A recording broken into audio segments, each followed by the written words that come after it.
तामुलपुरनि बिमला नगराव हाग्रानि मैदेर गाग्लोबनायाव सासे सुबुंनि जिउ खहा।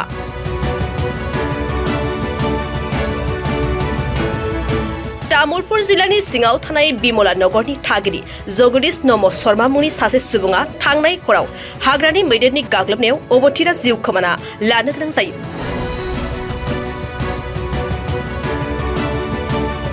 हरनि समाव हारसिं उदाङै गिदिंनाय मासे मैदेरजों हरखाब मोगा-मोगि जानानै अबथिरा जिउ खोमानो गोनां जादों। जगदीश नम शर्माया मोनानि समाव हाग्रा बिफान आरो ओनसोलनि रायजोफ्रा मैदेरखौ होबाय थादोंमोनब्लाबो हरखाबै जाथाया सोमजियो।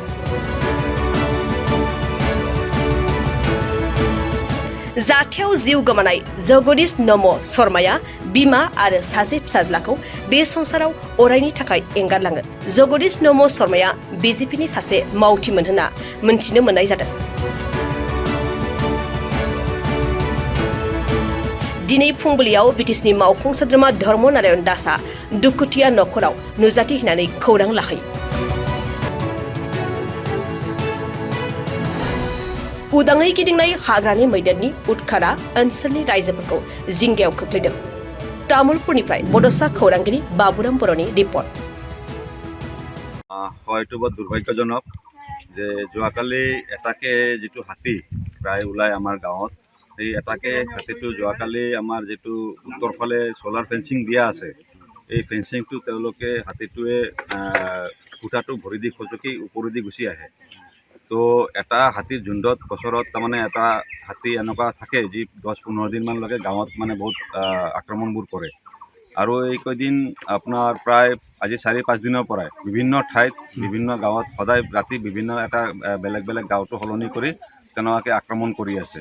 তো যোৱাকালি ৰাতি নিশা 11টা বজাত আমাৰ এই গাঁৱৰে একদম আমাৰ ঘনবসতিৰ মাজত য'ত হাতী পটককৈ নাহে বা বহুত বছৰলৈ অহা নাছিলে, তো আহি কিনে মানুহ এজন মোবাইল চাই থাকোঁতে তেখেতৰ সন্মুখত পাই কিনে তেখেতক এনেকুৱাকৈ গুৰিয়াই তেনেকুৱা হত্যা কৰে। তো তাৰপিছতো হাতীটোক আমি আৰু গাঁৱৰ মানুহ ফৰেষ্টৰ মানুহ সকলো আমি আছিলোঁৱে, তাৰ মাজতো এনেকুৱা এটা দুৰ্ঘটনা ঘটি গ'ল। তো এইটো আমি কেনেকুৱাকৈ পাৰ্মানেণ্টলি ৰোধ কৰিব পাৰোঁ তাৰ কাৰণে আমি ব্যৱস্থা কৰি আছোঁ। আৰু কিছুমান আমাৰ গাঁৱৰ মানুহৰো এলাহি থাকে যে হাতীটো ইপিনেদি সোমাইছে, ইপিনেদি ফেন্সিংটো নাছিলে, তাতে কেইঘৰমান মানুহে ফেন্সিংটো দিবলৈ নিদিয়ে, তাৰ কাৰণে সেই হাতীটো দিয়ে হাতীটো সোমাই আহিছে। আমি চাৰিওপিনৰ পৰা এনেকুৱা চলাৰ ফেন্সিংটো দি থৈছোঁ, যদিও হাতীটো কেতিয়াবা এনেকুৱা জেগাবোৰ বিচাৰি কিনে য'ত লোকলখিনি আছে সেইখিনি দি সোমাই আহে।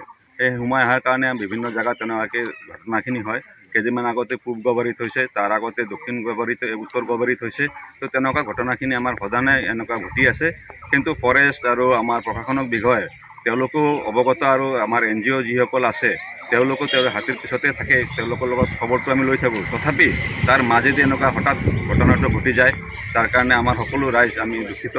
আৰু আমাৰ এই অঞ্চলটো কেনেকুৱাকৈ হাতীৰ পৰা আমি পাৰ্মানেণ্ট প্ৰটেকশ্যন পাব পাৰোঁ তাৰ বিষয়ে আমি এটা কিছুমান মানুহকো সজাগতা কৰাৰ কাৰণে আমি এইটো ব্যৱস্থা কৰাৰ কাৰণে মই ভাবিছোঁ। আৰু সোলাৰ ফেন্সিং আমাৰ এইটো 100% যাতে হয়, এইটো সোলাৰ ফেন্সিংটো 100% এবাৰ কৰাৰ আমি ব্যৱস্থা কৰি দিম। কালি ৰাতি প্ৰায় 10টামান বজাত পশ্চিমৰ লাইনত আমি হাল্লা শুনিলোঁ। মানুহবোৰে হাল্লা কৰি আছে, গমটো হাতী আহিল। আমি ওলাই আহিলোঁ ৰাস্তাত আহি আমাৰ এটা দলং এটা থিৰ হৈছে, বহুত মানুহ আছিলে আমাৰ থোপাত। তাৰপিছত চাওঁ যে হাতীটোৰ পৰা পাৰ হৈ গ'ল। পিছে বহুত মানুহ টৰ্চ লৈ যাই আছে। আমাৰ ভাইটি জগদীশ ডেকা এটা ৰাস্তাত বহি আছিল, হাতী পিছফালৰ পৰা আহি যাতে তাক পাই তাতে আক্ৰমণ কৰিলে, তাতে মাৰি থৈ দিলে। ফৰেষ্টৰ মানুহ ৰাইজ হাতীটো হৈছে তেওঁলোক খবৰেই নহ'ল, মানুহজনী মৰি আছে।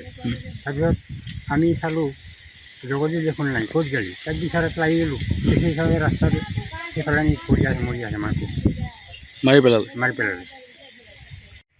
যিজনক মাৰিছিল তেওঁ মোৰ দেওৰ হয়। তাৰমানে যোৱাকালি ৰাতি মোটামুটি 8টা, 8:30টাৰ পৰাই হাতী হাল্লা হৈ আছিল। তাৰপিছত একবাৰ আহিছে, অহাৰ পিছত মানুহে খেদাই দিয়াৰ পিছত আকৌ আহিছে, পিছফালে আহি কেনে আমাৰ দেৱৰজন সেই ৰাস্তাত বহি আছিল, আহি ফটককৈ ধৰি কেনে মাৰি থৈ গ'ল। পিছত আমিতো নাজানো মাৰাটো, আমিতো বিচাৰি আছোঁ। মোটামুটি 15 মিনিট আধা ঘণ্টাৰ পিছতহে গম পাইছোঁ যে হাতীয়ে মাৰি থৈ গৈছে। কি নাম মানুহজনৰ? জগদীশ নম শৰ্মা। ল'ৰা ছোৱালী আছে? ল'ৰাজন আছে। ল'ৰাটো ডাঙৰ 14 বছৰ আৰু ছোৱালীটো এইটো 7 বছৰ। ঘৰত শাশুড়ি আছে, মাক আছে। আপোনাৰ আহি পেলাই তাত ধৰি পেলাই লৈ পেলাই আপোনাৰ তাতে ঠেচকা দিলাক, ঠেচকা দি পেলাই তাতে ফেলে দিছে। কালি দুটা আহিছিলে আপোনাৰ, এটা সেইফালে আছিলে আৰু এটা এইফালে। তাৰপিছত তাতে এটা থৈ পেলাই দুয়ো একেলগতে চিলনি দিলে, ইয়াতে ঠেচা মাৰি থৈ গুচি গ'ল। আৰু এজন মা আছে আৰু এটা ল'ৰা আছে। নাই চলি গৈছে মায়ে লৈ গৈছে। মা নাই।